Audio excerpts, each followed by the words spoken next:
Bienvenue sur votre chaîne de confiance qui vous connecte, qui vous apporte des informations fiables et analysées sur ce qui se passe dans notre région et dans le monde. Ce 18 mars 2026, nous vous présentons une nouvelle importante et d'actualité sur la situation sécuritaire dans l'est de la République démocratique du Congo, où les combats continuent que de s'intensifier. Les dernières informations indiquent que les forces FARDC ont commencé à envoyer de nombreux renforts et du matériel militaire sur les lignes de front pour contrer les groupes armés, notamment l'AFC/M23, qui continuent de prendre le contrôle de plusieurs zones.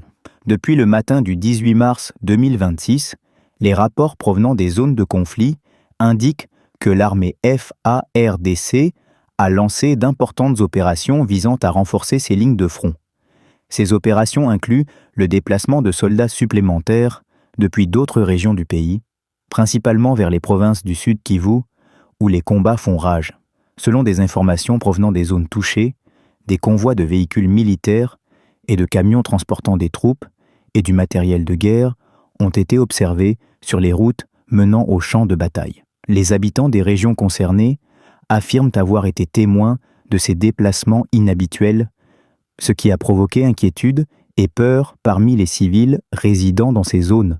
En plus des soldats, les FARDC envoient du matériel lourd, notamment des armes lourdes, des mortiers et d'autres équipements nécessaires pour mener des combats à grande échelle. Les analystes soulignent que cette décision montre clairement la détermination de l'état-major de l'armée à ne pas perdre davantage de territoire. Dans des zones telles que Uvira, Fizi et la vallée de la Ruzizi, les combats continuent de s'intensifier, les deux parties mobilisant des forces importantes. Il est rapporté que certaines zones stratégiques récemment contrôlées par des groupes armés ont incité les FARDC à accélérer l'envoi de renforts. Les informations indiquent également que l'armée tente de récupérer les territoires perdus ces derniers jours, malgré la difficulté de l'opération. Les populations locales continuent de faire face à de graves problèmes, déplacements massifs, pénurie alimentaire et difficultés d'accès aux soins.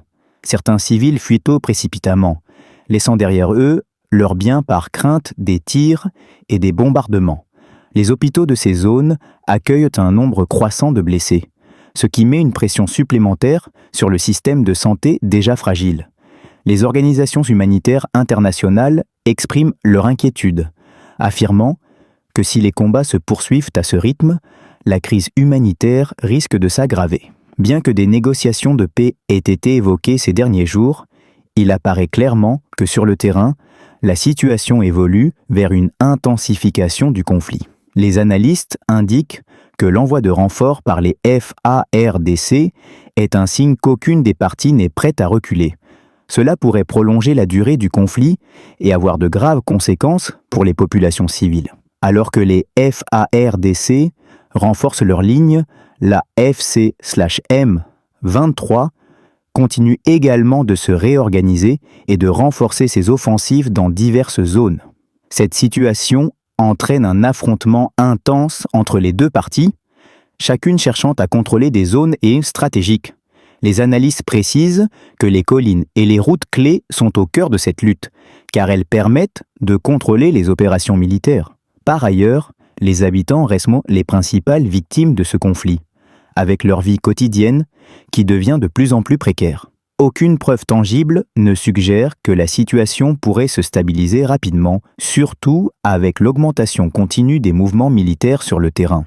Dans l'ensemble, l'envoi de renforts et de matériel par les FARDC ce 18 mars 2026 est un signe fort que le conflit dans l'est de la RDC prend une nouvelle dimension et pourrait durer encore longtemps. Les civils continuent d'appeler à la paix, mais la réalité sur le terrain montre que les combats dominent encore largement les négociations.